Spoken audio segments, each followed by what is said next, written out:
Allez, salut les gars, voilà, c'est toujours moi de Sam Hospital et ça fait un bon moment que je ne fais pas de vidéo. Et voilà, donc je fais cette vidéo là parce que j'ai reçu assez de messages en ce qui concerne des problèmes qui se trouvent comme ça sur la plateforme de la bourse de la Russie ou bien aussi sur des événements que les étudiants ne comprennent pas. Voilà, donc comme je le disais, c'est toujours moi de Sam Hospital et essayez d'abord de liker la vidéo, essayez de partager cette vidéo là pour ces personnes comme ça qui n'arrivent pas à trouver le bon chemin en ce qui concerne les candidatures et tout ça. Et pour tous ceux qui n'arrivent pas vraiment à postuler, voilà, c'est mon numéro qui est là. Vous pouvez me contacter inbox pour qu'on puisse vous suivre et essayer de postuler, bien postuler. Parce qu'il y a une chose, c'est de postuler et il y a une autre chose, c'est de bien postuler. Voilà, donc, comme je le disais, je suis là pour répondre à quelques questionnaires. Et comme je l'ai remarqué aussi, je vous avais dit auparavant que pour pouvoir postuler à la bourse de Russie, vous devez vraiment être fixé, c'est-à-dire vous devez attendre le programme de votre gouvernement.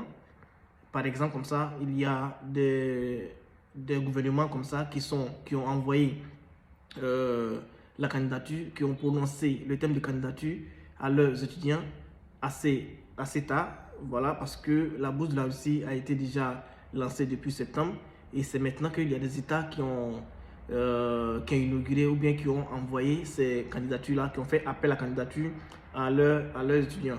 Donc, quand c'est comme ça, l'étudiant se retrouve avec peut-être 5 jours ou bien une semaine pour pouvoir candidater. Et quand c'est comme ça, c'est assez compliqué et assez complexe par rapport au dossier qu'il demande.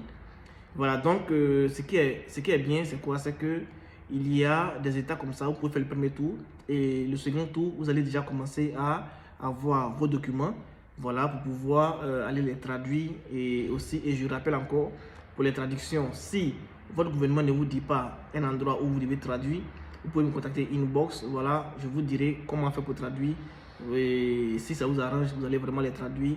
Ici, c'est en 2 jours, en 3 jours, vous avez déjà vos documents. Voilà, au lieu d'aller faire au moins 2 semaines, bien 1 mois. Voilà, donc, le problème c'est quoi? Le problème c'est que les étudiants doivent rapidement postuler. Voilà, comme je le disais. Et en ce qui concerne, par exemple, je prends par exemple le cas du Togo qui vient de recevoir l'appel à candidature. Donc, les étudiants ne savent pas vraiment comment ça se passe, comment est-ce qu'ils vont faire pour pouvoir finir rapidement. Donc, comme je le disais, chez vous, par exemple, au Togo, vous allez faire le premier tour.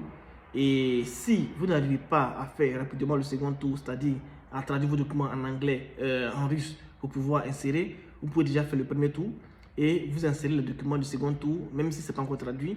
Et à ce moment-là, une fois que le premier tour passe, vous allez avoir l'opportunité de faire quoi? De traduire vos dossiers et combiner pour aller faire le dépôt à l'ambassadeur pour faire des vérifications. Parce que l'élément est très simple. Il y a des universités, il y a des pays qui font et le premier tour après le second tour. Et il y a d'autres pays qui font les 2 tours en même temps. C'est-à-dire, vous faites le premier tour, vous mettez votre diplôme et relevé des notes. Et après le second tour, vous faites ça directement, c'est-à-dire en une seule fois. Vous traduisez vos documents en russe et tout, et vous mettez au second tour. Vous faites les tests médicaux et tout ça et vous mettez au second tour. Et en plus de cela, vous prenez tous les documents que vous avez fait et les traductions en russe et les documents certifiés et tout ça. Et vous allez présenter à l'ambassade. Ils vont vérifier. Ça, c'est après avoir soumis votre candidature en ligne. Et ils vont vérifier si tout est bien pour pouvoir vous prendre en compte pour examiner vos dossiers. Vous voyez. Mais si vous pensez que vous ne serez pas dans le temps, vous pouvez faire déjà le premier tour. Voilà. Et le second tour, au moment où vous finissez de faire le premier tour, le second tour, vous cherchez déjà à traduire vos documents en anglais, en russe pour pouvoir les insérer. Voilà. Parce que le truc, c'est de soumettre votre candidature avant le 1er novembre. C'est ce qui est vraiment primordial.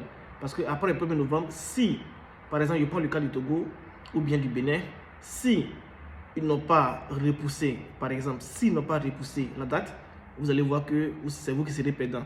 Mais je crois que, et j'ai la plus conviction, je dis bien je crois et j'ai la plus conviction que qu'ils vont prolonger comme ça la date en ce qui concerne le Togo ou bien le Bénin, voilà, pour que tous les étudiants aussi aient les mêmes chances de pouvoir postuler et avoir cette bourse. Voilà, donc c'est ce que je voulais vous dire. Si vous avez des questions, n'oubliez pas, c'est très bien. Si vous avez des questions, essayez de les poser en commentaire. Je vais les utiliser pour vous répondre. Ainsi, je saurai un peu quels sont les questionnaires ou bien quels sont les problèmes exacts que vous avez là-bas. Voilà, donc les gars, c'était moi, Sam Hospital. Et n'oubliez pas, ceux qui veulent vraiment postuler via notre organisation, vous pouvez déjà nous contacter inbox. On va essayer de vous aider à le faire. Voilà, donc à plus les gars et surtout, prenez soin de vous.